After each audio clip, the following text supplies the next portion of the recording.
11. Matthew chapter 4, verses 1 to 11. At ito po ang nasusulat sa ating pong sariling wika.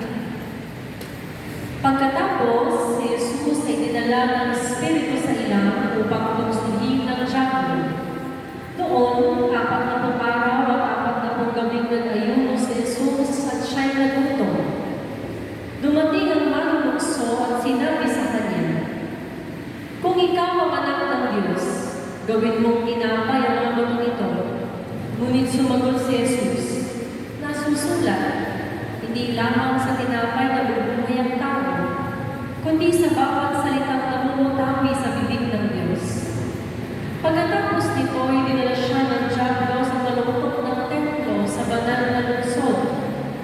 "Kung ikaw ang anak ng Diyos," sabi sa kanya, "magpatihulog ka, sapagkat nasusulat, ipagdidilig niya sa kanyang mga anghel na ingatan ka, at aalalayan ka nila upang hindi ka makisod sa bato."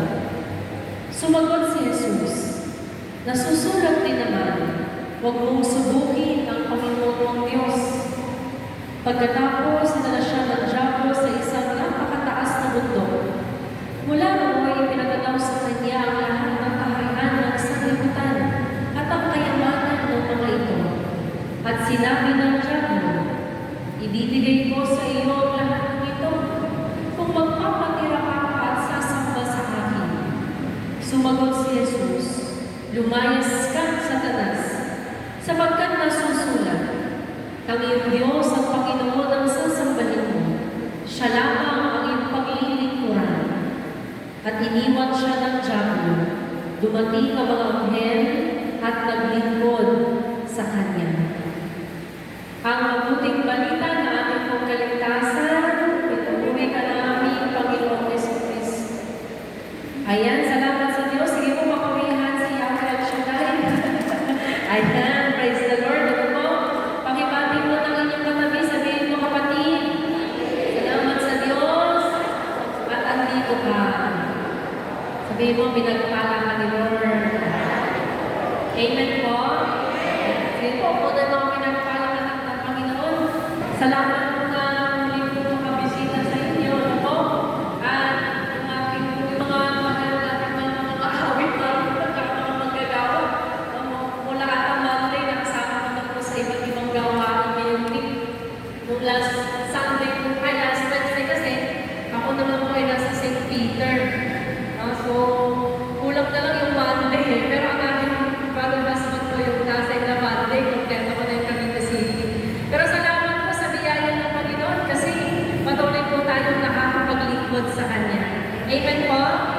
At syempre, panahon po ng Quaresma, naging ulit tayo sa Lenten season, na po, again, paanawagan ni Lord po sa atin na tayo po ay magbalik loob, taligdan ng ating mga kasalanan, at patuloy na piliin ang kalooban ng Diyos. Amen? Tatanungin ko po kayo, may mga ilang options po ako. Taas ang kamay na mas gusto Jollibee kaysa sa McDo. Meron po ba? Wala po niyo po gusto. Taas ang kamay na gusto ang McDo. Ayan. Ano po? May options po. Taas po ang kamay na gusto ang baboy kaysa sa isda. Taas po ang kamay na gusto isda kaysa sa baboy. Talaga ba? Lalo na abstinence ngayon, ano po? Taas naman ang kamay na gusto isda kaysa sa gulay. O parehas. Ano po? Pero kung papipiliin po kayo, isda o gulay? Ano po? Parehas. Ano po gusto nyo? Tubig o Coke? Juice o tubig? Talaga po ba? Ano po gusto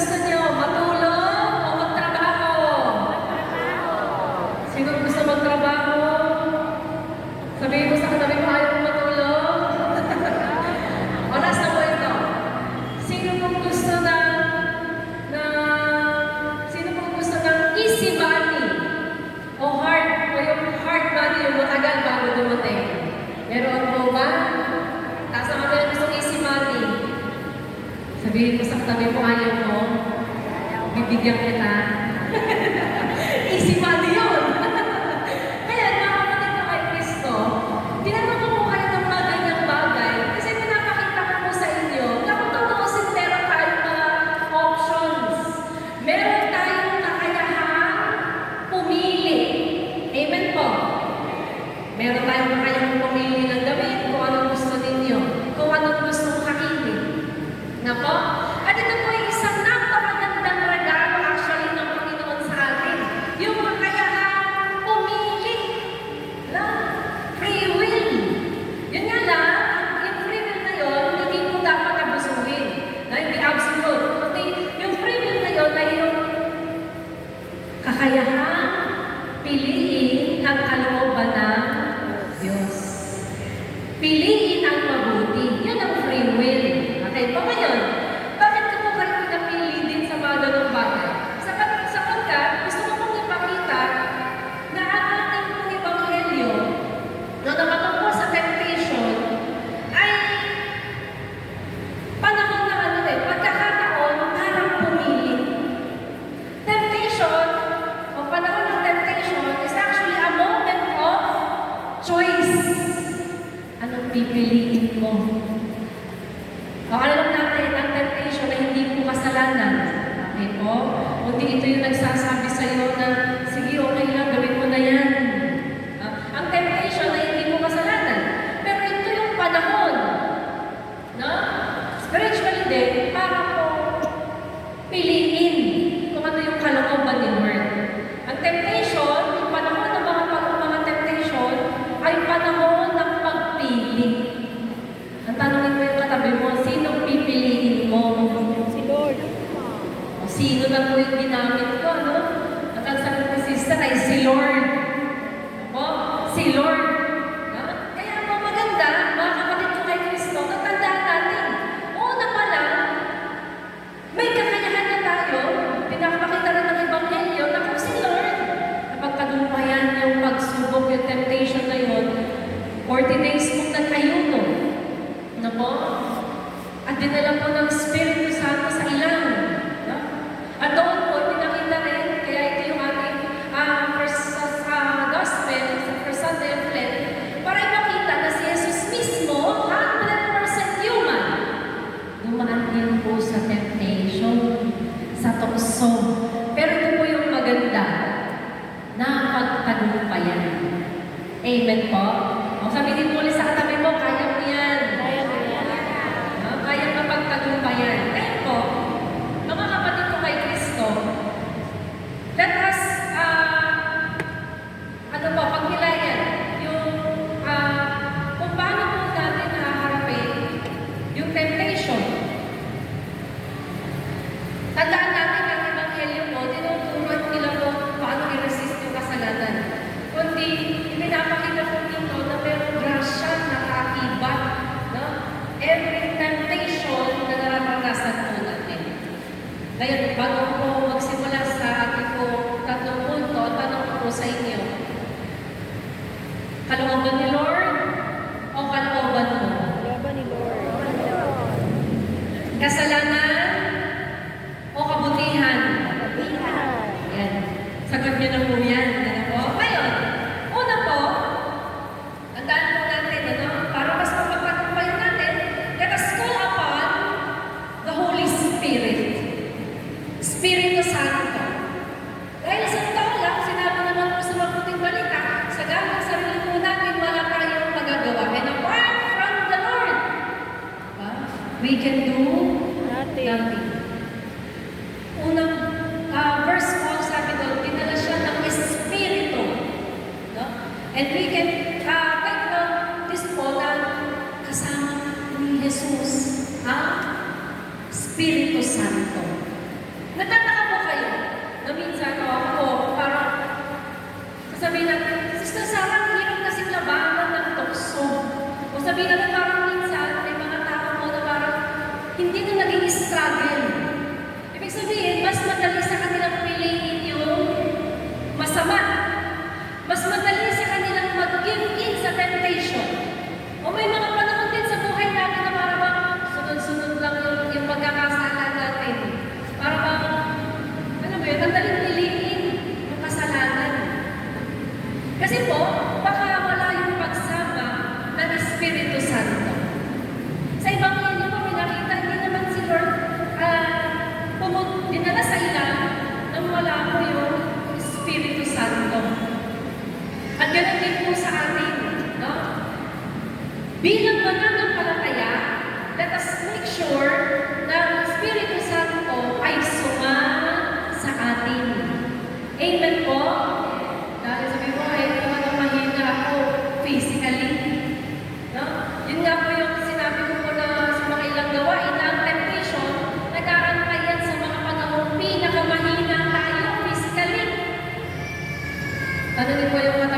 sabihin mo kapatid, napapagod ka ba? Nakakaramdam ka ba ng gutom? Kaya. Ay, hindi po ba sumagot? Napapagod, nakakaramdam ng gutom, na-exhaust, yun yung mga big moments natin. Kung sagana, physically, yung flesh natin mahina, no? Pero nagandahan mo nito pag lumapit tayo sa Espiritu Santo, tutulungan tayo. Amen po. Amen. Eh kung minsan nga, humihingi tayo ng mga bagay, kaya siya tayo binibigay. Diba? May isang nagpatotoo, sabi niya, answered prayer ako. Lahat ng prayer request ko, answered prayer. Bahay, sasakyan, ano po? Pero, kung itong mga bagay na ito binigay ng Panginoon, how much more spiritual na bagay yung ating hihingiin, ibibigay ng Panginoon. Amen po. Amen. Sabihin mo sa katabi mo, ikaw, anong hinihingi mo? No? Tandaan natin, bago pagsabak ni Jesus sa desert, meron pong tulong, no? Ng Espiritu Santo. At tandaan po natin, ngayon din tayo, kailangan merong tulong ng Espiritu Santo. At hindi po inaalis yung temptation, pero ito po ay pagkakataon para piliin si Kristo. Yun nga lang, alam ng Panginoon na bilang tao, pwede tayong mag-give in at madalas na mahina tayo. Pero nandiyan ang tulong ng Espiritu Santo para mapagtagumpayan natin. Ngayon, sa ating po mga nanampalataya, nawawala po yung alam mo yun, yung parang humihina yung minsan parang pakaramdam natin, sabi mo ako, parang ang daling mag-give in sa kasalanan. No? Baka po kasi wala yung pagtawag sa Espiritu Santo. Kaya ito po yung ating gagawin. Lalo na po sa panahon ng Quaresma, na kailangan i-rebuild, i-ayos, no? Yung i-restore yung ating po relationship kay Lord. Go to confession. O, sabihin mo sa katabi mo, mag-umpisal ka. Kusog ka. Narinig niyo po yun? Hindi talaga po tayo umuo yung Holy Spirit kung wala yung paghingi na tawag. Yun po yung nawawala eh. Ang tulong ng Espiritu Santo kapag hindi natin nagagawang ihingi ng tawad yung ating mga kasalanan. Ako po, naranasan ko yan. Di ba parang hindi po ako nakapag-umpisal ng ilang buwan. Ano po? Tapos ang nangyari po, parang alam mo, ang dali-daling gumawa ng kasalanan. Ang daling mainis. Ang daling maging masungit. Ano? Pero maganda yung grasya ng Panginoon, nandun yung tulong ng Espiritu Santo, mas nagagawa Smooth. sumunod, mas magagawa paglabanan ng tukso, paglabanan ng emotions. No? Kasi po, yun yung kadalasan ng kulang. At kailangan, syempre po, sabihin mo ulit sa katabi mo, kapatid, tanggapin si Jesus sa sakramento. Amen po? Yun lang naman po eh. No? In order for us na ang Espiritu Santo, magkaroon po ng relasyon sa atin, kailangan po natin gumawa rin ng hakbang para malaya ang Espiritu Santo na siya maghari sa ating buhay. Para sa panahon na nakihina, sa panahon ng tukso, ang pipiliin mo ay si Jesus at hindi yung sarili nating kagustuhan. Amen po.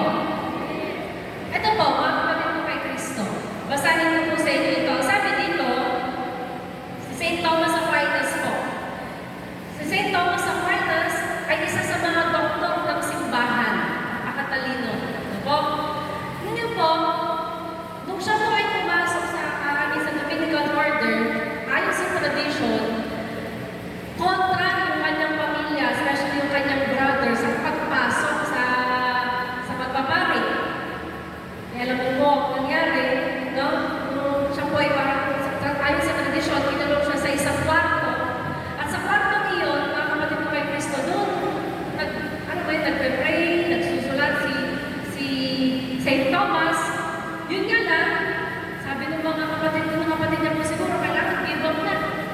No, kailangan mabago talaga yung isip niya na magpari. Alam niyo po ang ginawa, no? Meron po dinalang magandang babae. Hindi lang basta magandang babae, kundi magandang babae na handang mag-akit. Kayang mag-akit. Kaya po nung pumasok yun doon, na po,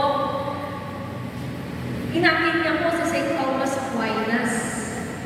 Pero po, no, dahil puno ng pananalangin sa St. Thomas Aquinas, syempre po, may temptation na, syempre, magandang babae. Ang ginawa po niya, kumuha siya ng wood doon sa parang, ano man tawag po doon, yung may apoy, chimney po ata yun, ano? Kumuha siya ng wood doon, tapos parang, inaano po niya yung apoy doon sa babae. Hanggang yun sa babae po, lumabas. Pero ayon sa tradisyon, yung wood daw po na may apoy, ay minartahan niya po yung wall ng krus. Parang prayer na Lord, no, yung virtue of purity, ibigay sa kanya. Ano po? At alam niyo, sa biyaya po ng Panginoon, lumabas na lang yung babae mo sa sobrang takot. At doon po, simula noon, from Vicente, tayo din po sa tradition, binigyan po siya ng ng Panginoon, ng grace na spiritual and physical purity. O, alam niyo mga kapatid ko kay Kristo, anyone can give in to temptation. Lalo na po kapag walang relasyon sa Diyos. Lalo na kapag walang prayer life. Lalo na kapag hindi nagsisimba. Lalo na kapag hindi nangungupisan. Lalo na po kapag walang pagninilay ng salita ng Diyos. Madali lang ang mag-give in sa temptation. Pero ang pinipili natin ngayon ay si Kristo. Sisikapin natin na yung relasyon natin sa Diyos ay hindi po mababawasan. Hindi po tayo mapapalayo sa Kanya. Kundi yung ating relasyon sa Diyos ay daan para yung kapangyarihan ng Espiritu Santo ay mag-manifest sa ating buhay. Amen? Sabihin mo sa katabi mo, kapatid, kasama ang Diyos, kasama ang Espiritu Santo, kaya mo. Amen po? Kaya kung may mga tukso na napagdaraanan mo ngayon, tawagin natin ang Espiritu Santo. Amen po? Pangalawa po, mga kapatid ko, let us guard the grace we carry. No? Bantayan natin po yung grasya. Sabi niyo po, grace. Ano po ba yung grace? Opo, grasya. Ito yung, minsan, sa pagkakaunawa natin, mga biyaya na hindi mo naman deserve, pero nandiyan sa'yo, mga blessings na, alam mo yun, kumbaga parang hindi mo naman hiningi, pero salamat sa Diyos ay binigay sa'yo. No? Pero sa ating pong pananampalataya, ganito po yan. Taas po kami na nakakaalam ng keto diet. Pero ano po ba? Keto diet. Pag sinabi na po keto diet, yun daw po yung hindi ka low sugar. Low carb, hindi ka magkakanin, hindi ka mag-sugar, hindi ka mag-cake, ganyan. Way back 2023, sabi ko, kikito tayo kami. Wala talagang carbs. So, walang tinapay, walang pasta, walang mga sugary drinks, wala lahat. No? Kundi yung mga protein, tapos mga gulay.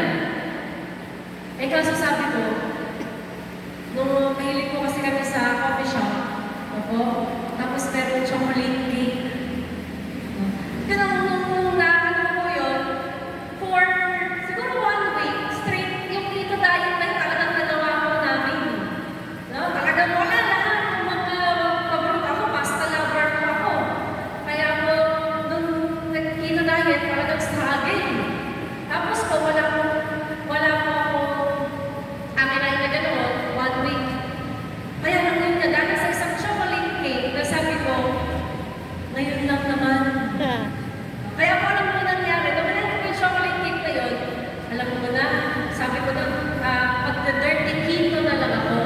Ano po yung dirty keto? Yung dirty keto naman daw, yun yung pwede kang hindi siya strictly na parang pwede ka siguro mag-rice, na po, pero yung mga sugary drinks, bawal. Sabi ko, yun na lang. Dirty keto na lang. Para pwede pa rin ako makakain ng cake. Isa pa kasi yan sa paborito ko, chocolate cake. Sabi ko, yun na lang. Ang mga sumunod na araw, hindi na po ako nagkikito. Bumalik na ulit ako sa rice, sa pasta, at saka po doon sa cake. No, hindi lang masyado sa sugary drinks, pero yung kape, no, naibalik ulit with my favorite creamer naman at madami, tapos sugar. Nakuha po din yun? Ang grasya ko, parang ganoon. No? Sinasabi ko po sa inyo kanina, pahapyaw sa Espiritu Santo, ang grasya ko ay ganoon. Pag nag-give in tayo sa temptation, nawawala yung grasya na ibinibigay po ng Panginoon sa atin. May grasyang tinatawag po na sanctifying grace o yung mga grasyang nagpapabanal. Ito po yung mga grasya na simula nung tayo po ay tumanggap ng sacrament ng baptism, binigay po yan. Yung sacrament, yung sanctifying grace, yun yung magdadala sa'yo sa buhay na walang hanggan. Kapag wala ka nun, pag wala yung sanctifying grace na yun, pwede hindi ka kilalanin ng Panginoon. Kaya kung may mga tinatawag na mortal sins, ngayon, mga kapatid ko kay Kristo, meron din naman po tinatawag na actual graces. No? So yung mga actual graces na ito, yung nagagawa mo, sasabihin sa'yo, no? You can say no, di ba? O kaya magkakustabihin, wag kang maiinis, habaan mo pasensya mo. Yung mga maliliit na kasalanan na grasya para iwasan yung mga maliliit mo na kasalanan. Ngayon, mga kapatid ko kay Kristo, pag pinipili natin magkasala, take note of the word ha, pinipili. Na po, pag tumatay ng tukso, na tayo nagkasala, mga kapatid ko kay Kristo, yung grasya ko, parang volume, humihina. Kaya minsan po, pag nagkasala tayo, isang beses lang, at hindi agad tayo nakabalik sa Panginoon, para itong parang, ano po ba yung akal na parang ang kadena, no? Na unti-unti tayo pinagbabawalan na lumapit sa Panginoon. Yung grasya, humihina. Sabihin mo sa katabi mo, kapatid, ikaw ba puno ng grasya ng Panginoon? Ano pong sagot niya? Amen. Amen naman po. Amen po? Ang kasalanan po, kung pag-ibig sa temptation, hindi naman po nagpapawala ng pag-ibig ng Diyos. Yun nga lang, nasusugatan. Kumbaga, yung grasya na kaloob ng Espiritu Santo sa atin. Nawawala yung kapayapaan. Hindi nakakapag-isip ng klaro. No? Yung attachment sa kasalanan, yan po yung salita, attachment sa kasalanan, lalo tayong nababind, no, sa kasalanan na yun. Kaya po, tandaan po natin, ito yung, babayan natin, yung grasya ay huwag mawala sa atin. Yung sanctifying grace na sinabi ko po sa inyo, lalo na yun, no? Kasi kapag wala po yan, lumalayo tayo sa Panginoon. Tingnan niyo po si Mama Mary. Ano po ang pangako niya? No? Yan sa mostly sa mga pangako niya sa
kita pinipilit, pero magtaas ka. Ano po yung point ko? Kasi pag hindi na tayo naging struggle, halimbawa parang dumating sa kanya, wala tayong struggle, di ka na yung nahihirapan, ang gumawa ng masama, piliin ng kasalanan, yun ang mahirap. O kaya, actually po, may mga kasalanan na napagpatumpayan na, kaya wala tayong struggle. Pero pag struggle, no, maging masaya pa rin po tayo kasi ibig sabihin niya, doon pa rin yung ating pagnanais na makasunod kay Kristo. Yun nga lang bilang tao, mahirap. Pero sa grasya at tulong ni El Shaddai, magagawa po natin mapagtagumpayan. Amen? Sige po, purihin ang Panginoon. Ayan, last po ito. Last po, let us cut off the triggers. No? Magaling po natin yung mga triggers na para mas mapagtagumpayan ng tukso. Tandaan po natin, ang temptation, gumagana po yan sa timing. No? Mga big moments natin sa pagbabaluktot ng katotohanan, pinipili lang yung mga salita ng Diyos na gusto nilang sundin. Ano ba? At pag-aalok po ng shortcuts, gusto ng temptation, gusto ng kaaway, hindi ka na mahihirapan. Okay po? Pero lahat ng yun, mga kapatid mo kay Kristo, tandaan po natin na lahat ng yun ay mga taktika ng kaaway. Pero, ang hakbang na susunod, pipiliin mo ang pinakamahalaga. Yung cut of the triggers, mga kapatid mo kay Kristo, lumayo ka na. Iwasan mo na. Takbuhan mo na. At kung alam mo na doon ka magkakasala, huwag mo nang puntahan. Huwag mo nang kausapin. Ano po? Layuan mo na. Kasi po, the more na sinasabi na hindi, magpakso, okay lang yan, punta lang at saka, kaya mo naman. Yun nga po yung kwento ko sa Antonio ata yun. Nung college kami, kasi nga po, nung college kami, sabi ko yung mga classmates ko, sa college of Divine Wisdom, para mabait. Ano po? Eh ako po, nung college, first year siguro po, hindi pa naman sa akin tanggal yung yung pag-iinom. Nasabi nung kaibigan ko, ay nung classmate ko nung high school, syempre, mga barkada ko po yan, mga kaibigan ko. Kaya nga, nasa isip ko na noon, hindi na ako mag-iinom, sabi ko gano'n. Kasi, kumbaga, nag-aaral ako sa College of Divine Wisdom, nakakahiya naman kay Lord. Eh, kaso sabi ko, tropa ko sa tara, kita tayo.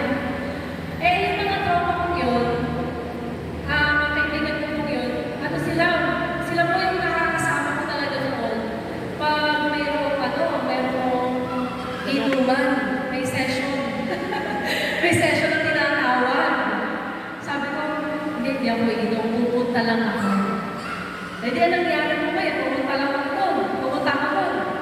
Tapos, nung pagkarating ko doon, syempre, sino na yun? Di mo mawala, talagang may alak. Ay, biglang sabi naman doon, kaibigan ko, sige, tikim ka na. Sabi ko, hindi. Sabi ko, nag-aaral na ako sa El Shaddai. Sabi ko, gano'n. Iniisip ko, mga professor ko, pari. Ay, sa mga classmates ko, parang mabait nila. Tapos sabi niya, hindi na. Sige, isang baso lang. Umayaw pa rin ako. Tapos sabi ko, maya, umiikot ang baso. Tapos maya po, pinulit-ulit ako, sabi niya. Ikaw naman, ngayon na lang ulit tayo nagkita. Sige na, uminom ka na. Kalahating baso. Ano ba yung ininom namin? Bakit kalahating baso? Matapang na yun. So, sabi, kalahating baso. Tapos sabi ko, sige po. Sabi ko, sige kako. Sabi ko, isa lang ha. Sabi ko, nagdalawang baso. Nung pangatlong baso na sabi ko, uwi na ako. Kasi baka mamaya malasing na naman ako. At uuwi na naman ako sa bahay ng lasing. No? Pinatawag na ako ng papa ko. But anyway, mga kapatid ko ay Kristo, yun yung point ko po eh. Kapag alam mo magkakasala ka doon,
May masama po ba?